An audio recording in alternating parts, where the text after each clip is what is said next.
Moses Etutu, daktari wa timu ya Yanga.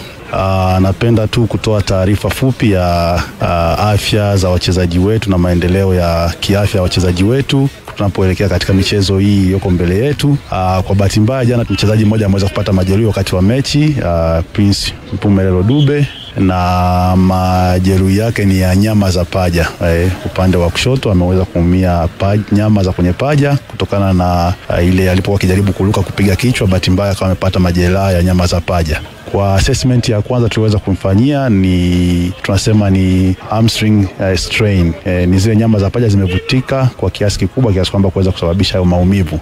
Tumemwanzishia matibabu ambayo ya kwanza ambayo ameendelea nayo vizuri tu kwa siku nzima ya jana na leo, na tunategemea tutaweza kufanya vipimo vingine zaidi tunapofika Dar es Salaam siku ya kesho, na vitatupa uhalisia wa kiasi gani kikubwa cha majeruhi yake alivyo, na tutegemee yeye kurejea baada ya muda gani. Kwa hiyo kwa sasa anaendelea vizuri na tumeanzisha matibabu ya awali ambayo hayategemei vipimo na yanaonyesha kuimprove, na inshallah tunategemea mambo yataenda vizuri na tutaweza kumpata kabla ya mechi zetu zijazo. Kwa hiyo ni watoe hofu na tunafanya kila kitu kuhakikisha kwamba atakuwa tayari kwa ajili ya mechi zijazo.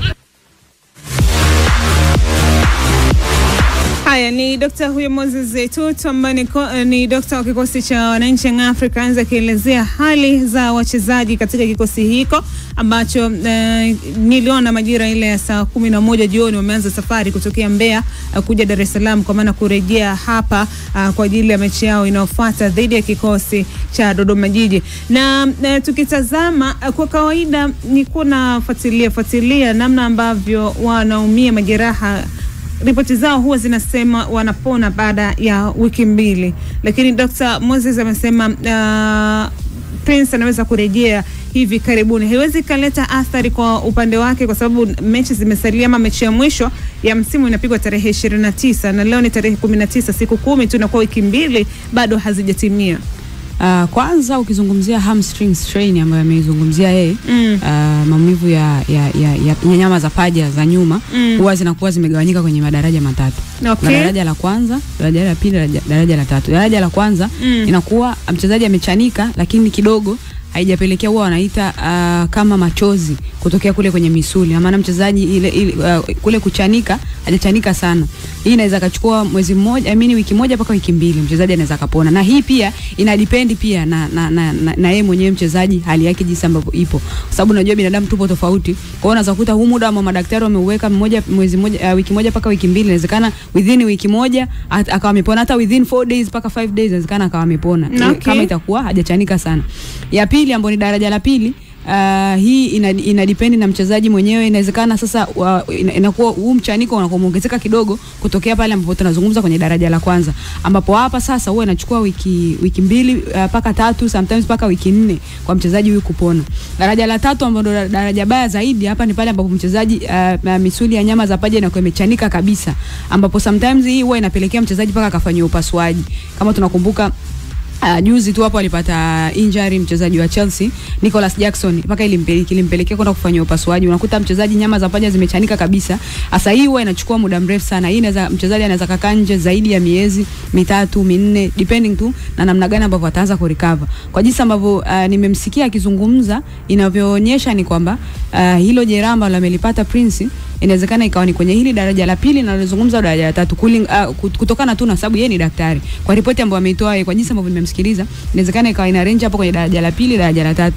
Sasa hichi ambacho kinazungumzwa sasa hivi it means kwamba Prince itabidi sasa akafanywe vipimo vingine ili sasa kuweza kudetermine anaweza kukaa nje kwa muda gani. Huo muda mchezaji atakapokaa akarecover, ina maana atakapo recover partially akaja recover fully yeye mwenyewe, baadaye aje aanze mazoezi yake binafsi ya kumrudisha kwenye utimamu, then baadaye ndo aje aanze mazoezi na timu kwa ujumla, kufanya mazoezi ya kawaida ambayo huwa wanayafanya. Kwa hiyo ukiangalia huo muda ambao utahitajika, tukichukulia pia na namna ambavyo hizi injuries za hamstring hizi zinavyokuwa, inawezekana huo muda ukawa usiwepo hapo, lakini kwa sababu ingekuwa hichi kitu kimezungumzwa na Ali Kamwe, kazungumza kiongozi mwingine yoyote wa Young Africans, ningeona ni kama siasa, kwa sababu mara nyingi huwa wanajaribu kutengeneza mazingira ya kutokuwa kuatisha mashabiki, ila sababu mashabiki mara nyingi wanatamani wachezaji wao bora wawepo, lakini kwa sababu kazungumza daktari, naamini inawezekana kusiwe na siasa yoyote ambayo ameingiza. Kwa hiyo kwa sababu yeye ndiye ambaye amemfanyia vipimo, na maana inawezekana akawa amegundua hilo jeraha ambalo liko nalo, inawezekana lisichukue muda, lakini sasa itadependi na yeye mwenyewe atarikava kwa muda gani, sababu inawezekana huo muda ukawa upo tu kisayansi ama madaktari wameuweka, lakini sasa yeye mwenyewe mwili wake kwa huo muda ambao yeye ameuweka utamwalau yeye kuweza kupatikana kwa hicho kwa hiki kipindi, kwa hizi mechi zilizobakia. Lakini all in all ni mchezaji wa muhimu sana kwenye kikosi cha Young Africans kwa sasa hivi, kwenye lile eneo the way ambavyo wanacheza. Unajue Prince kuna washambuliaji alafu kuna Prince Mpumelelo Dube. Washambuliaji wengi ni washambuliaji ambao tuko nao kwenye ligi yetu, ni wale washambuliaji ambao anasubiri atatengenezewa nafasi atafunga, lakini Prince anawafanya wachezaji wenzake ambao wanacheza nao kwenye eneo la ushambuliaji kuwa bora. Angalia combination yake yeye pamoja na Clement Mzize, namna gani ambavyo kabla Stefan Azizkia hajaondoka, combination yake kwake yeye Stefan pamoja na Clement Mzize, namna gani ambavyo ilikuwa imeclick. Ndio maana huwa anasema kwamba light kama Prince angekuwa ni mshambuliaji ambaye ni binafsi au mshambuliaji ambaye ni mchoyo, inawezekana haya magoli ambayo yuko nayo sasa hivi angekuwa na magoli zaidi ya haya. Lakini muangalie mara nyingi kuna muda anaweza unakuta kuna space kabisa yeye kutafuta engo, kupeleka mpira eneo ambalo golikipa atauangalia tu, lakini anaweza akawa na option labda ya kupasia. Mara nyingi muangalie kwenye zile occasions ambazo zinatokea ana receive mpira huko amelipa goli la mpinzani mgongo, mara nyingi mshambuliaji ambaye ana njaa kwenye situation kama ile, ina maana tayari anakuwa wakati ana receive mpira tayari anakuhamisha skani nyuma. Kwa hiyo kama alisha skani nyuma akaona kuna nafasi ya kupiga shuti, huwa ana receive pale anageuka. Magoli hivyo alikuwa anafunga sana Moses Firi. Ana receive pasi akiwa amelipa goli la mpinzani mgongo, kwa sababu tayari anakuhamisha skani, akigeuka anajua kabisa yengo ambayo anampeleka golikipa. Lakini muangalie Prince mara nyingi akipokea mipira kwenye maeneo kama hayo, inawezekana hata ni kwenye half turn ana receive, haangalii kwanza kupeleka kwa goalkeeper, anachagua kwanza option ambayo itakuwa ni rahisi zaidi, anasogeza kwa kiungo mshambuliaji ambaye yupo karibu aweze kufunga. Kwa hiyo ukimwangalia ni mshambuliaji ambaye si tu kufunga goli, lakini pia anawafanya hata wale ambao wanacheza nao kwenye eneo la ushambuliaji kuweza kuwa bora sana kutokana na the way ambavyo anaweza kulink nao. Kwa hiyo kama Young Africans watamkosa Prince kwenye hii michezo ambayo imebakia, inawezekana ikawa kwa mwalimu labda kuna kitu fulani ambacho yeye atakuwa anakiona kinakosekana kutokana na kwamba tayari kikosi chake cha kwanza ameshakipata. Sasa hivi anachokuwa anakifanya tu ni tuendeni uwanja wa mazoezi. Okay, daktari tupe report, kila mmoja yupo fit hapa? Yes, wote wapo fit. Okay, tunaenda uwanja wa mazoezi, tunaandaa mpango kazi, leo tunacheza na fulani. Huyu ni bora kwenye maeneo haya, udhaifu wake ni kwenye maeneo haya, key players kwenye timu yake ni hawa na hawa, udhaifu wake wachezaji ambao wana madhaifu ni hawa na hawa, na wana madhaifu gani, hao ndio wanakwenda kuyafanya. Kwa hiyo unapokwenda kumkosa mchezaji ambaye tayari anakuwa ameshakamilisha ile first 11 yako, it means kwamba lazima tena uje na mbinu mbadala ambayo utaitumia sasa kwenye hilo eneo, ambayo mbinu yenyewe ukiangalia ni kwamba Clement Mzize aende kucheza kwenye eneo la katikati pale namba 9, alafu huku kwenye eneo ambalo anacheza yeye ndo atatokea Maxi, then kwenye eneo la namba 10 atatokea Clatous Chota Chama. Kwa hiyo unaona sasa kama unamkosa Prince Mpumelelo Dube, tukiangalia tu kwa value ya michezo ambayo imebakia, let's say labda paka mchezo wa Kariakoo Derby unamkosa Prince Mpumelelo Dube, it means kwamba kutakuwa kuna ulazima wa hawa wachezaji Clement Mzize, Pacome Zouzoua pamoja na Clatous Chota Chama wote kuweza kuanza, kwa sababu let's say sasa hivi unaweza unamweka labda Chama bench, okay, labda Mzize Maxi labda mara nyingi Maxi anakuwa akicheza kwenye ile eneo la namba 10 anapokuwa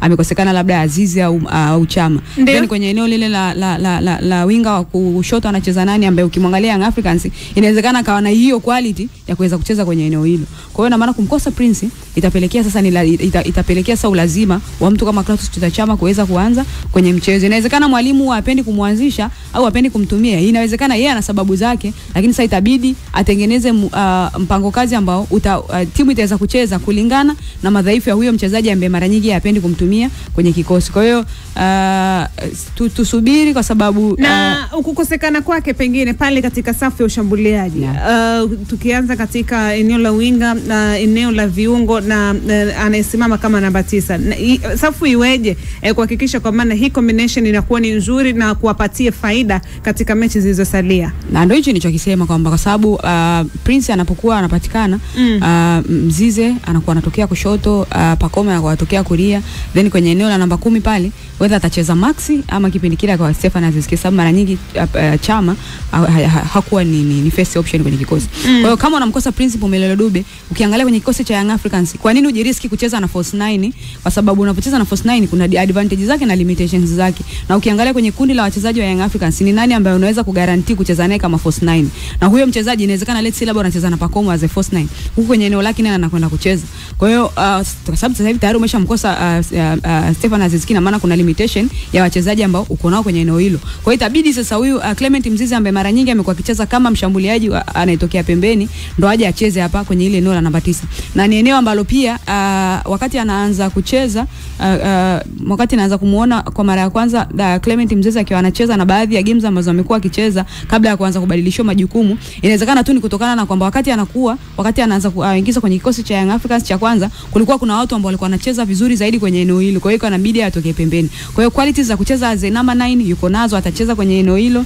Kwa hiyo sasa kwenye lile eneo la pembeni kule ambapo yeye anatokea, itabidi sasa umpeleke mtu kama Maxim Pianzengele akacheze kwenye eneo hilo, ambapo sasa majukumu yanaweza kuwa yakabadilika. Na maana majukumu yanapokuwa yanabadilika kwa Maxim Pianzengele, na maana hutotegemea awe mara nyingi anapokea mipira pembeni zaidi. Itabidi awe anapokea mipira hapa katikati karibu na namba 10, then huyu fullback ndio anatanua pembeni, na maana unakuwa kutengeneza mazingira ya kumtanua beki wa pembeni pamoja na beki wa kati, na mazingira kama then katikati anacheza Clatous Chota Chama. Sawa, nikuulize, najua wengi mmekuwa na maswali mengi kuhusiana na mifumo ya haki inavyofanya kazi hapa nchini, lakini pia unaweza ukawa umepitia changamoto kwenye mfumo wa upatikanaji wa haki na hukuelewa ni nini unatakiwa ukifanye. Na usikose kufuatilia mahojiano maalum na mtendaji mkuu wa mahakama, kwa maana Profesa Elisanto Le Gabriel, ambaye atajibu maswali yote kuhusiana na namna gani ambapo mifumo ya haki ya mahakamani inavyofanya kazi. Ni kwenye kipindi cha Super Breakfast Ijumaa